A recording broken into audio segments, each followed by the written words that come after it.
TDP అధినేతకు TNSF విద్యార్థి సంఘ నేతలు కడప జిల్లాలో పాలాభిషేకం చేశారు। ఈ సందర్భంగా తెలుగునాడు స్టూడెంట్స్ ఫెడరేషన్ నేతృత్వంలో భారీ ర్యాలీ నిర్వహించారు।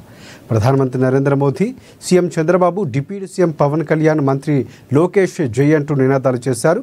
ప్రపంచంలోనే అత్యున్నతమైన గూగుల్ డేటా సెంటర్ను వైజాగ్కు రప్పించడం గొప్ప విషయమని టీఎన్ఎస్ఎఫ్ జిల్లా అధ్యక్షుడు తిరుమలేష్ అన్నారు।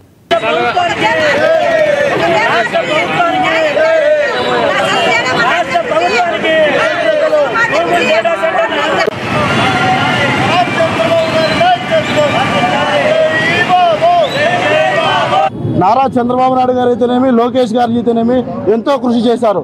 ఈరోజు రాష్ట్ర ప్రజలంతా వారికి నమ్మకం పెట్టుకొని వారి మీద ఓటేసినందుకు ఈరోజు వారందరినీ వాళ్ళ నమ్మకాన్ని ఒమ్ము లేకుండా తీసుకురావడం అయితే ప్రజలందరూ అయితేనేమి చాలా సంతోషంగా ఉన్నారు। అయితే ఈరోజు విద్యార్థులందరికీ గూగుల్ డేటా సెంటర్ తీసుకురావడం కూడా ఎంతోమంది లక్షలాది మందికి ఉపాధిని ఇస్తుందని చెప్పి కూడా ఈ మీడియా ముఖంగా తెలియజేసుకుంటున్నాను। అయితే ఏదైతే మన మాజీ ముఖ్యమంత్రి జగన్మోహన్ రెడ్డి గారు నిన్న కూడా నోరు తెరిస్తే అబద్ధాలు ఆయన ఏదైతే గూగుల్ డేటా సెంటర్ని ఆయన తెచ్చినా అని చెప్తున్నాడు।